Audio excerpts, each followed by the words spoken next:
നമ്മൾക്ക് എല്ലാവർക്കും വളരെ സന്തോഷം നൽകുന്ന ബഹുമാന്യനായ ഈ ഭാരതം അംഗീകരിക്കുന്ന ആദരണീയനായ ഒരു വ്യക്തി നമ്മുടെ സമരപ്പന്തലെത്തിയിട്ടുണ്ട്. മറ്റാരുമല്ല, ഡാം ട്രിപ്പിൾ9 എന്ന ഒറ്റ സിനിമയോടുകൂടി ലോക ശ്രദ്ധയിലേക്ക് ഉയർന്ന ബഹുമാനപ്പെട്ട നമ്മുടെ ഏവർക്കും പ്രിയങ്കരായ സോഹൻ റോയ്സാണ്. അദ്ദേഹമില്ല നമ്മുടെ സമരപ്പന്തലെത്തിയിട്ടുണ്ട്. അദ്ദേഹം കുറച്ചു മുമ്പ് ഇവിടെ എത്തിയിരുന്നു. അദ്ദേഹം വേറൊരു പരിപാടിയിൽ പങ്കെടുത്തുകൊണ്ടിരിക്കുകയായിരുന്നു. ഈ സാറിന്റെ വരവിനെ ഞങ്ങൾ നന്ദിയോടെ ഓർക്കുന്നു. ഈ ആവേശം അളപൊട്ടുന്ന ഈ സമയത്ത് അദ്ദേഹത്തിന്റെ വരവ് എന്തുകൊണ്ടും മുല്ലപ്പെരിയാർ സമരസമിതിക്കും ഈ കേരള ജനതയ്ക്കും വളരെ പ്രചോദനമായിരിക്കുമെന്ന് മാത്രം അറിയിച്ചുകൊണ്ട് സോഹൻ റോയ് സാറിനെ ഒരിക്കൽ കൂടി നിങ്ങൾക്ക് വേണ്ടി ഞാൻ ഈ സമരവേദിയിലേക്ക് സ്വാഗതം ചെയ്യുന്നു. സത്യം പറഞ്ഞാൽ വാക്കുകൾ കിട്ടുന്നില്ല. എനിക്ക് ഇവിടുത്തെ ഓരോ നിമിഷവും ശരിക്കും പറഞ്ഞാൽ രോമാഞ്ചം ഉണ്ടാകുന്ന നിമിഷങ്ങളാണ് ഇവിടുത്തെ. ഇവിടുന്ന് വിട്ടുപോകാൻ തോന്നുന്നില്ല. ആക്ച്വലി ഞാൻ ഒരു 3 മണിയോടുകൂടി ഇവിടുന്ന് പോകാൻ തീരുമാനിച്ചു എത്തിയതാണ്. പക്ഷേ ഇവിടുന്ന് പോകാൻ തോന്നില്ല. എനിക്ക് ഇനി ഒരു 4 മണിക്കൂർ യാത്ര ചെയ്താലേ എറണാകുളത്ത് ചെല്ലാൻ പറ്റും. അവിടുന്ന് എനിക്ക് ഗുരുവായൂർ പോകേണ്ടതാണ്. എങ്കിലും ഇവിടുന്ന് പോകാൻ തോന്നുന്നില്ല. കുറച്ച് കഴിഞ്ഞിട്ടേ പോകുന്നുള്ളൂ. ഈ ഡാം ട്രിപ്പിൾ9നെ കുറിച്ച് പറയുകയാണെങ്കിൽ, ഞാൻ കഴിഞ്ഞ ഒരു മാസത്തിന് മുമ്പ് ഇവിടെ ഡോക്യുമെന്ററിയുടെ ഒരു പ്രദർശനത്തിന് വേണ്ടി ഇവിടെ വന്നിരുന്നു. അന്ന് കുറച്ചുപേര് ഇവിടെ സാധാരണ നിരാഹാരം നടക്കുന്നുണ്ട്. കുറച്ച് നാട്ടുകാർ വന്നു. അന്ന് ഞാൻ പറഞ്ഞിരുന്നു, ഡോക്യുമെന്ററി ഇപ്പോൾ കഴിഞ്ഞു, പക്ഷേ ഡാം ട്രിപ്പിൾ9 വരട്ടെ, ജനങ്ങളിലേക്ക് അത് വേറെ രീതിയിലെത്തും, ചലനങ്ങൾ ഉണ്ടാവും എന്ന് പറഞ്ഞു. പക്ഷേ ആ ചലനം ഇതൊരു ജനപ്രവാഹമായി മാറുമെന്ന് ഞാൻ പോലും നനച്ചിട്ടില്ല. ഇന്ന് സത്യം പറഞ്ഞാൽ ഞാൻ കുറെ സ്ഥലത്ത് പോയിടത്തെല്ലാം മുല്ലപ്പെരിയാറിനെ കുറിച്ചുള്ള ഒരു ചർച്ചയാണ് നടക്കുന്നത്. എല്ലാവരും വരും ദിവസങ്ങളിൽ ഒരുപാട് പേര് വരാൻ വേണ്ടി കാത്തിരിക്കുകയാണ്. ഈ ഒരു പ്രദേശം ഇന്ന് ലോകത്തിന്റെ മുഴുവൻ ശ്രദ്ധയിലേക്ക് എത്തിക്കൊണ്ടിരിക്കുകയാണ്. ഇത് വെറും കേരളത്തിലോ ഇന്ത്യയിലോ മാത്രം നിൽക്കുന്ന ഒരു വിഷയമല്ല. കാര്യം സഹന സമരത്തിന്റെ മൂർത്തിമത് ഭാവമായിട്ട് മാറുകയാണ്. ഒരു വയലൻസ് ഇല്ലാതെ ഗാന്ധിജി നമ്മളെ എന്ത് പഠിപ്പിച്ചോ അതിനേക്കാൾ ഒരു സ്റ്റെപ്പ് കൂടി കടന്ന് ഇത്ര മനോഹരമായ ഒരു ക്ലൈമാക്സിലേക്ക്, ഈ ഒരു ലക്ഷ്യത്തിലേക്ക് അടുക്കുന്തോറും ജനങ്ങൾ ഒന്നടങ്കം ഇതിലേക്ക് പ്രവഹിക്കുന്നു. ഇത്രയും വർഷം, ഏതാണ്ട് 5 വർഷത്തോളം നിങ്ങൾ സമരം ചെയ്തു. പക്ഷെ ഒടുവിൽ അത് ജനങ്ങൾ അത് ഏറ്റെടുക്കുകയാണ്. ഈ ഒരു മുഹൂർത്തത്തില് ഇനി നമ്മുടെ മുന്നിൽ ഒന്നേ ഉള്ളൂ. ഇത് നമ്മൾ ഏതെങ്കിലും ഒരു സ്റ്റേറ്റിനെതിരെയോ ഏതെങ്കിലും സമൂഹത്തിനെതിരെയോ ഉള്ള സമരമല്ല. ഇത് ജീവന് വേണ്ടിയുള്ള ഒരു സമരമാണ്. ഈ തമിഴ്നാട്ടിൽ ഞാൻ പോയ സമയത്ത് എനിക്ക് മനസ്സിലായത്, അവിടെ ജനങ്ങളെ മുഴുവൻ തെറ്റിദ്ധരിപ്പിക്കുന്ന രീതിയിലുള്ള മാധ്യമ പ്രവർത്തനമാണ് നടക്കുന്നത്. ചാനൽ തുറന്നു കഴിഞ്ഞാൽ അതിനകത്ത് മുഴുവൻ പറയുന്നത് കേരളം നമ്മൾക്ക് ജലം തരില്ല എന്ന്. അത് എന്ത് മൗഢ്യമായിട്ടുള്ള ഒരു തീരുമാനമാണ് അത്. ജലം കൊടുക്കില്ല എന്ന് നമ്മൾ ഒരിക്കലും പറഞ്ഞിട്ടില്ല. ജലം കൊടുക്കണം. തമിഴ്നാട് പറ്റിവരണ്ടാൽ നമ്മളും കൂടിയാണ് അത് അനുഭവിക്കുന്നത്. ആ ഒരു തെറ്റിദ്ധാരണ ജനങ്ങളിൽ നിന്ന് മാറാൻ ഇനി ദിവസം ഉണ്ടാവില്ല. കാര്യം നാഷണൽ ചാനൽസ് എല്ലാം ഇതിന്റെ തീവ്രതയോടുകൂടി അവരെ അത് കാണിച്ചു തുടങ്ങി. പക്ഷെ ഇപ്പോഴും അവിടെ വളരെ മീഡിയയ്ക്ക് വളരെ നിയന്ത്രണം ഏർപ്പെടുത്തിയിരിക്കുകയാണ്. അതുകൊണ്ട് തന്നെ പല ചാനൽസും കുറെ ദിവസമായിട്ട് ഇതിനെക്കുറിച്ച് ഒരു തീരുമാനങ്ങൾ കാണിക്കുന്നില്ല. പക്ഷേ വരുന്ന ദിവസങ്ങളിൽ സുപ്രീം കോടതിയിൽ നിന്നുള്ള പല കേസുകൾ നടക്കുന്നുണ്ട്. ഞാൻ തന്നെ നാളെ ഡൽഹിക്ക് പോവുകയാണ്. ചിത്രം തമിഴ്നാട്ടിൽ നിരോധിച്ചിരിക്കുകയാണ്. ഒരുപക്ഷെ ഈ ഒരു മുല്ലപ്പെരിയാർ ഇഷ്യൂ കൊണ്ട് ഏറ്റവും കൂടുതൽ ഗുണമുണ്ടായതും ഏറ്റവും കൂടുതൽ നഷ്ടമുണ്ടായതും എനിക്കായിരിക്കും, വ്യക്തിപരമായിട്ട് പറഞ്ഞു കഴിഞ്ഞാൽ. കാര്യം നഷ്ടം എന്ന് പറഞ്ഞു കഴിഞ്ഞാൽ ഏറ്റവും സാമ്പത്തിക നഷ്ടത്തിന്റെ അല്ല. ഈ നഷ്ടം എന്ന് വെച്ചാൽ കഴിഞ്ഞ വർഷം ഞാൻ 30 തവണ ചെന്നൈയിൽ പോയിട്ടുള്ള ഒരു വ്യക്തിയാണ്. ഞങ്ങളുടെ സ്ഥാപനത്തിൽ ഏതാണ്ട് 30% തമിഴ്നാട്ടിൽ നിന്നുള്ള എന്റെ സഹപ്രവർത്തകരാണ്. തമിഴ്നാടുമായിട്ട് അത്രയും അറ്റാച്ച്മെന്റ് ഉണ്ട്. ഈ ഡാം ട്രിപ്പിൾ9ന്റെ പോസ്റ്റ് പ്രൊഡക്ഷൻ മുഴുവൻ ചെയ്തേക്കുന്നത് തമിഴ്നാട്ടിലാണ്. നിങ്ങൾ കാണുന്ന ഡാം പൊട്ടി വരുന്ന സീൻസ് എല്ലാം ആക്ച്വലി അതിൽ ഓരോ ഫ്രെയിമും ചെയ്തേക്കുന്നത് തമിഴ്നാട്ടിലുള്ള തമിഴ് ജനതയാണ്. ആ തമിഴ്നാട്ടിലേക്ക് എനിക്കിന്ന് പോകാൻ പറ്റാത്തൊരവസ്ഥയാണ്. കഴിഞ്ഞ ആഴ്ച നിങ്ങൾ ഇവിടെ ഈ സമരം ശക്തി പ്രാപിക്കുന്നതിന് മുമ്പ്, ഈ സിനിമ റിലീസ് ചെയ്യുന്നതിന് മുമ്പ്, ഞാൻ എന്റെ അവസാനത്തെ പ്രസ് കോൺഫറൻസിനായി ചെന്നൈയിൽ ചെല്ലുന്ന സമയം ഫ്ലൈറ്റ് ഡിലേ ആയതുകൊണ്ട് മാത്രം ജീവൻ തിരിച്ചു കിട്ടിയ ഒരു വ്യക്തിയാണ്. ഞാൻ ചെല്ലുന്നതിന് ഒരു 5 മിനിറ്റിന് മുമ്പ് ഫ്ലൈറ്റ് ഏതാണ്ട് 1 മണിക്കൂറോളം ഡിലേ ആയി. അത് കണക്കാക്കിയാണ് പ്രിപ്പയർ ചെയ്തിരുന്നത്. വൈക്കോയുടെ നേതൃത്വത്തിലുള്ള ആൾക്കാരായിരുന്നു. ഞാൻ ചെല്ലുന്നതിന് ഏതാണ്ട് 5 മിനിറ്റിന് മുമ്പ് പ്രസാദ് സ്റ്റുഡിയോയിൽ വെച്ചിട്ടായിരുന്നു പ്രസ് കോൺഫറൻസ്. അവിടെ മുഴുവൻ അടിച്ചു തകർത്ത് ഏതോ സിനിമയുടെ നെഗറ്റീവ്സ് വരെ സ്പോയിൽ ചെയ്ത് കളഞ്ഞു. അത്ര ഭീകരമായ ഒരു അന്തരീക്ഷമായിരുന്നു. എനിക്ക് ഇൻഫർമേഷൻ കിട്ടിയതുകൊണ്ട് ഞാൻ തിരിച്ച് ഹോട്ടൽ മുറിയിലേക്ക് വരികയും രാത്രിയിലത്തെ ഫ്ലൈറ്റിന് അവിടുന്ന് പോവുകയും ചെയ്യായിരുന്നു. അതുകൊണ്ട് തന്നെ എനിക്ക് ഇപ്പൊ ഇന്ന് മറ്റന്നാൾ അവര് ചർച്ചയ്ക്ക് വിളിച്ചിരിക്കുകയാണ്. തമിഴ്നാട് ഗവൺമെന്റ് സുപ്രീം കോടതിയിൽ കേസ് കൊടുത്തപ്പോൾ അവരത് ചർച്ചയ്ക്ക് വിളിച്ചിരിക്കുകയാണ്. പക്ഷേ ആ ചർച്ചയ്ക്ക് പങ്കെടുക്കാൻ പറ്റാത്ത ഒരു സാഹചര്യമാണ്. കാര്യം പോകുന്നത് വളരെ ഡേഞ്ചറസ് ആണെന്ന് തന്നെയാണ് എല്ലാ ഭാഗത്തു നിന്നും ഉണ്ടായ അറിയുക. അതുകൊണ്ട് തന്നെ ഈ വിഷയം സുപ്രീം കോടതിയിൽ ബുധനാഴ്ച കേസ് പരിഗണനയ്ക്കെടുക്കുകയാണ്. എനിക്ക് 100% ഉറപ്പുണ്ട് ഇത് നമ്മുടെ മൌലിക അവകാശ ലംഘനമാണ്.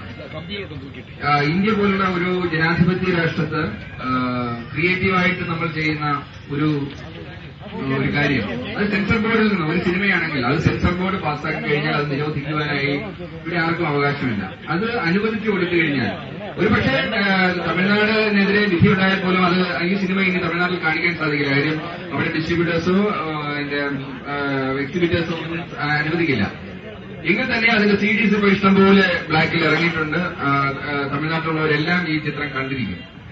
അതല്ല വിഷയം. ഈ ഇതുപോലുള്ള ക്രിയേറ്റീവായിട്ടുള്ള കാര്യങ്ങൾ തടയിടുന്ന ഈ ഒരു പ്രവൃത്തി നമ്മൾ ചോദ്യം ചെയ്തില്ലെങ്കിൽ നാളെയും ഇതുപോലുള്ള സീരിയസ് സബ്ജക്ട്സ് ചെയ്യുന്ന സമയത്ത് ഇതുപോലുള്ള രാഷ്ട്രീയ ഇടപെടലുകൾ ഉണ്ടാകും. അതുകൊണ്ട് തന്നെയാണ് ഇതിനെ ക്വസ്റ്റ്യൻ ചെയ്യാൻ വേണ്ടി സുപ്രീം കോടതിയിലേക്ക് ഞങ്ങൾ നീങ്ങുന്നത്. ഇനി എനിക്ക് ഏറ്റവും വിഷമമുണ്ടായ ഒരു കാര്യം എന്ന് പറഞ്ഞു കഴിഞ്ഞാൽ ഞാൻ സിനിമാ മേഖലയിൽ നിന്നുള്ളതാണ്. നിങ്ങളെ എല്ലാം ഏറ്റവും കൂടുതൽ സ്വാധീനിക്കുന്നത് സിനിമാ മേഖലയിൽ നിന്നുള്ളവരാണ്. ഇന്നലെ ഷാരൂഖ് ഖാൻ എറണാകുളത്ത് വന്നപ്പോൾ ഏതാണ്ട് 1 ലക്ഷത്തോളം ആൾക്കാർ എത്തിയെന്നാണ് പറയുന്നത്. അതുപോലെ ജനസ്വാധീനിക്കാൻ പറ്റുന്ന സിനിമാ പ്രവർത്തകർ ഈ ഒരു സമരത്തിന് മുന്നോട്ട് വരാൻ എന്തിനറിയിക്കുന്നു? ഒരുപക്ഷെ അവർ ഭയപ്പെടുന്നുണ്ടാവും. അവർക്ക് ഒരു തമിഴ്നാട്ടിലേക്കുള്ള പ്രവേശനം അല്ലെങ്കിൽ അവരുടെ സിനിമകൾക്ക് നിരോധനമൊക്കെ ഉണ്ടാകാമെന്ന് പേടിക്കുന്നുണ്ടാവും.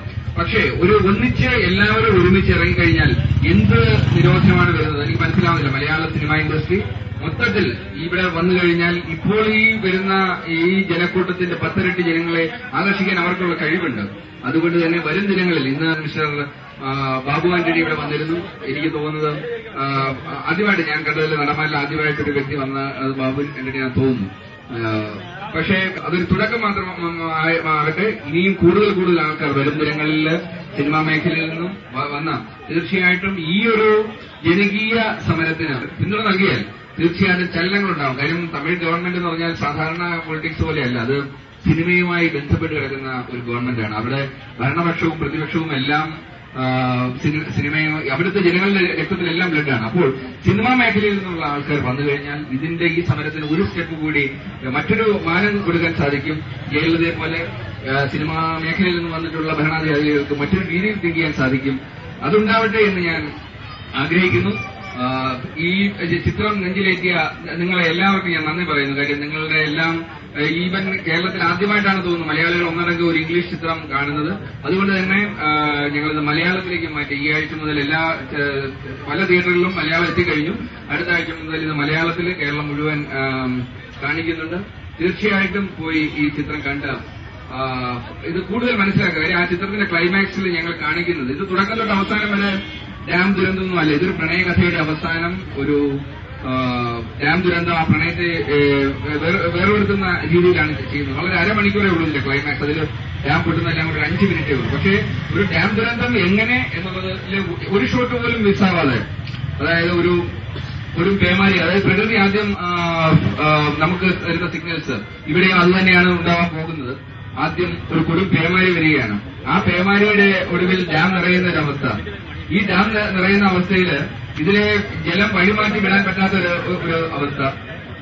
ഈ പഴയ ഡാമിന് മുന്നിൽ പണിയുന്ന പുതിയ ഡാം, അതിനുണ്ടാകുന്ന കറപ്ഷൻ മൂലം അതിനുള്ള ബലക്ഷയം, അതിൽ നിന്ന് ആരംഭിക്കുന്ന ഒരു ലീക്ക്.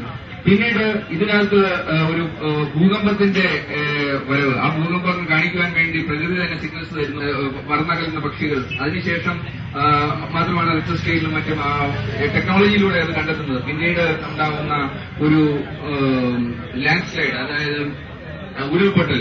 ആ ഉരുൾപൊട്ടൽ ഈ ഡാമിലുണ്ടാകുന്ന ഒരു തരംഗം, ജലതരംഗം, അത് വന്ന് ഒരു സുനാമിയായി മാറുന്നത്. ആ ഒടുവിൽ ആ ഡാം തകരുന്നതും. പക്ഷെ അതിനു മുമ്പ് തന്നെ ഈ ഡാം പൊട്ടും എന്ന് മനസ്സിലാകുന്ന സമയത്ത് ഇവിടെ നമുക്ക് ചെയ്യേണ്ട കാര്യം ഇതാണ്. പുതിയ ഡാം വരാൻ ചിലപ്പോൾ 5 വർഷം എടുക്കും. പക്ഷേ ഈ 5 വർഷത്തിനിടയിൽ ഒരു ദുരന്തം ഏറ്റുവാങ്ങുന്ന സമയത്ത് നമ്മളതിനെ എങ്ങനെ മുൻകരുതൽ എടുക്കണം എന്ന് കാണിക്കുവാൻ വേണ്ടിയാണ് കുറഞ്ഞ സമയത്തിനുള്ളിൽ എങ്ങനെ ആൾക്കാരെ ഒഴിവാക്കാൻ ഒഴിപ്പിക്കാൻ, അതായത് സേഫ് ആയിട്ടുള്ള സ്ഥലത്തേക്ക് ഇവരെ കൊണ്ടെത്തിക്കുവാൻ വേണ്ടി ഇതിലെ കഥാപാത്രങ്ങൾ നടത്തുന്ന ഒരു ശ്രമം, അതാണ് ഇതിന്റെ ക്ലൈമാക്സിൽ അരമണിക്കൂർ ഞങ്ങൾ കാണിക്കുന്നത്. അത് തന്നെയാണ് നമുക്ക് വേണ്ടത്. അടുത്ത 5 വർഷത്തിനുള്ളിൽ ഈ ഒരു ഡാം ദുരന്തത്തിന്, അതായത് ഒരു കൊടും പേമാരി ഉണ്ടാകുന്ന സമയത്ത് നമുക്കറിയാം, പേമാരി കൂടിയാൽ ഇത് ഡാം അവസാനം തകരും. അപ്പൊ ആ സമയത്ത് ജനങ്ങളെ ഉയർന്ന സ്ഥലങ്ങളിലേക്ക് എങ്ങനെ മാറ്റി പാർപ്പിക്കാം, അല്ലെങ്കിൽ ഒരു ഭൂകമ്പം ഉണ്ടാകുന്ന സമയത്ത് ഇതിനകത്തൊരു ലീക്ക് ചെറുതായി സ്റ്റാർട്ട് ചെയ്തതിൽ തന്നെ ഉടൻ തന്നെ ജനങ്ങളെ എങ്ങനെ ഒഴിപ്പിക്കുക, അതിനുള്ള ഒരു പ്ലാനിങ് നമ്മുടെ ഭാഗത്തു നിന്ന് ഇനിയും വരുന്ന ദിവസങ്ങളിൽ നടക്കണം. അതേസമയം ഈ ഒരു സമരത്തിന്റെ ഊർജം നഷ്ടപ്പെടാതെ നമ്മുടെ ലക്ഷ്യമായ നമ്മുടെ ആദ്യത്തെ ലക്ഷ്യം പുതിയൊരു ഡാം വേണം എന്നുള്ളതാണ്. രണ്ടാമത്തെ ലക്ഷ്യമാണ് ഈ ജനങ്ങളെ ഇതിന്റെ നിർമ്മാണം കഴിയുന്നതിന് ആരുടെയും ജീവൻ അപകടമില്ലാത്ത രീതിയിൽ സേഫായിട്ടുള്ള സ്ഥലങ്ങളിലേക്ക് മാറ്റുവാനായിട്ട് നമുക്ക് ട്രെയിനിങ് ഗ്രൗണ്ടായിട്ട് വേണം. നമുക്ക് ആ വാണിംഗ് സിസ്റ്റം ഉണ്ടായതിനു ശേഷം നമുക്ക് ട്രയൽസ് നടത്തണം. നമ്മൾ തന്നെ ഈ വാണിംഗ് ബെല്ല് കൊടുത്ത് എങ്ങനെ ജനങ്ങളെ ഏത് ചിലപ്പോൾ അർദ്ധരാത്രി 1 മണിക്കായിരിക്കാം, 2 മണിക്കായിരിക്കാം, നട്ടുച്ചയ്ക്കായിരിക്കാം, ഏത് സമയത്ത് ഒരു വാണിംഗ് വന്നാലും എങ്ങനെ ജനങ്ങളെ ഇതിൽ നിന്ന് രക്ഷപ്പെടുത്താം, ഇതൊക്കെയാണ് നമ്മൾ ചെയ്യേണ്ടത്. അതുതന്നെയാണ് ഞങ്ങൾ ഈ സിനിമയിലൂടെ ചെറിയ രീതിയിൽ കാണിക്കാൻ ശ്രമിച്ചിരിക്കുന്നത്. പിന്നെ ഇതിനകത്ത് പല ആരോപണങ്ങൾ വന്നു, എന്തുകൊണ്ട് 999 മുല്ലപ്പെരിയാർ ഡാം തന്നെയല്ല എന്ന് പറഞ്ഞില്ല എന്ന്. അങ്ങനെയൊക്കെ ഞങ്ങൾ പറയുകയാണെങ്കിൽ ഒരിക്കലും ഈ ചിത്രം വെളിച്ചം കാണില്ല. ഇതിന് ഒരുപാട് നിയമതടസ്സങ്ങളുണ്ട്. ഇതിനകത്ത് ഇൻഡയറക്റ്റ് ആയിട്ട് തന്നെ 9/9, അതായത് ഇൻഡയറക്റ്റ് ആയിട്ട് ഇത് പറയുന്നത് ഈ ഡാം തകരുന്നത് 9-ാം മാസം 9-ാം തീയതി 2009 തകരുന്നു എന്ന രീതിയിലാണ് ഇത് 999 വന്നിരിക്കുന്നത്. അങ്ങനെ പറഞ്ഞിട്ട് കൂടി ഇത് നാഷണൽ ലെവലിൽ ഈ സിനിമയെ നിരോധിക്കണമെന്ന് പറഞ്ഞ് തമിഴ്നാട് MPs മുഴുവൻ, ജയലളിത അടക്കം കേന്ദ്രത്തിൽ വന്ന പ്രൈം മിനിസ്റ്ററെ കണ്ടിട്ട് തടയണമെന്നാണ് ആവശ്യപ്പെട്ടിരിക്കുന്നത്. 2 തവണ പാർലമെന്റ് അവര് നിശ്ചലമാക്കി. ഇങ്ങനെയുള്ള ശക്തമായ സമ്മർദ്ദം ഉള്ളതുകൊണ്ട് പ്രതീക്ഷിച്ചുകൊണ്ട് തന്നെയാണ് പച്ചയ്ക്ക് മുല്ലപ്പെരിയാർ എന്ന് ഒരിക്കലും പറയാതെ, മുല്ലപ്പെരിയാർ പോലെ ഏതാണ്ട് 4000 ഡാമുകൾ ലോകത്തിന്റെ പല ഭാഗത്തുണ്ട്. ആ എല്ലാ 4000 ഡാമുകൾക്ക് വേണ്ടി ഒരു ഇന്റർനാഷണൽ പോകാവുന്ന രീതിയിൽ ഈ ചിത്രം ചെയ്യുകയും അതേസമയം തന്നെ കൺവേ ചെയ്യേണ്ട കാര്യങ്ങളെല്ലാം കൺവേ ചെയ്യപ്പെടുന്നുണ്ട്. അതുകൊണ്ട് തന്നെ ഈ ഒരു സിനിമ അതിന്റെ പർപ്പസ് സെർവ് ചെയ്യുമെന്ന് ഞാൻ വിചാരിക്കുന്നു. അല്ലാതെ ഒരിക്കലും മനഃപൂർവ്വം ഈ ഡോക്യുമെന്ററി നമ്മൾ ചെയ്തിരുന്നു മുല്ലപ്പെരിയാറിനെ കുറിച്ച് മാത്രം. അത് ഇന്നലെ തിരുവനന്തപുരത്തെ ഫിലിം ഫെസ്റ്റിവലിലും 1ാം സമ്മാനം നേടിയിട്ടുണ്ട്. ഏതാണ്ട് 21 ഇന്റർനാഷണൽ സമ്മാനങ്ങൾ നേടിക്കഴിഞ്ഞു. അതേസമയം ഈ ഒരു സിനിമയിൽ നമുക്ക് പച്ചയ്ക്ക് മുല്ലപ്പെരിയാറെന്നൊന്നും പറയാൻ പറ്റില്ല. കാര്യം പറഞ്ഞാൽ ഈ സിനിമ വെളിച്ചം കാണില്ല, നിങ്ങൾ അത് എത്തില്ല. അതുകൊണ്ട് തന്നെയാണ് വളരെ ഗണ്യമായിട്ട് അതേസമയം കാര്യങ്ങൾ മനസ്സിലാവുന്ന രീതിയിൽ ഈ ചിത്രത്തെ അവതരിപ്പിച്ചത്. ഇനി എനിക്ക് ഏറ്റവും നേട്ടമുണ്ടാക്കിയ ഒരു കാര്യം, കഴിഞ്ഞ ദിവസം IMDb റേറ്റിംഗ് എന്ന് പറയാം. IMDb റേറ്റിംഗ് എന്ന് പറഞ്ഞു കഴിഞ്ഞാൽ ലോകത്തിലെ അന്താരാഷ്ട്ര ലെവലിൽ, അതായത് അമേരിക്ക ഹോളിവുഡിലെ ചിത്രങ്ങളിൽ ഓരോ സംവിധായകന്റെയും ഓരോ നടന്റെയും റേറ്റിംഗ് ആണ്. അത് ജനങ്ങളിലേക്ക് എത്തുന്ന ഒരു സിനിമയുടെ കാഴ്ചപ്പാടിൽ നിന്നാണ് അവർ റേറ്റ് ചെയ്യുന്നത്. അതില് ഈ ആഴ്ചത്തെ റേറ്റിംഗില് ഇന്ത്യയിലെ 1ാം സ്ഥാനത്തേക്ക് എത്താൻ ഈ ഒരു മുല്ലപ്പെരിയാർ ഇഷ്യൂ കൊണ്ട് തന്നെ മാത്രമാണ്. അല്ലെങ്കിൽ ഒരിക്കലും ഇത്രയും ചർച്ച വിഷയമായില്ലായിരുന്നെങ്കിൽ ഒരിക്കലും ആ ഒരൊറ്റ സിനിമയിലൂടെ എനിക്ക് ആ ഒരു ലെവലിലേക്ക് എത്താൻ സാധിക്കില്ലായിരുന്നു. പക്ഷെ അതോടൊപ്പം തന്നെ ഈ ഒരു സംഭവം ലോകത്തിന്റെ 200ഓളം രാജ്യങ്ങളിലേക്കാണ് ഈ ചിത്രം ചെല്ലുന്നത്. അപ്പോൾ അവിടെയെല്ലാം മുല്ലപ്പെരിയാർ ചർച്ച ചെയ്യപ്പെടട്ടെ. ഇതുപോലുള്ള മുല്ലപ്പെരിയാറുകൾ മറ്റൊരിടത്തും ഉണ്ടാവാതിരിക്കട്ടെ. ജനങ്ങളുടെ കണ്ണ് തുറപ്പിക്കട്ടെ. നിങ്ങളുടെയൊക്കെ എല്ലാവിധ അഭിവാദ്യങ്ങൾ അർപ്പിച്ചുകൊണ്ട് ഞാൻ എന്റെ വാക്കുകൾ ഉപസംഹരിക്കുന്നു.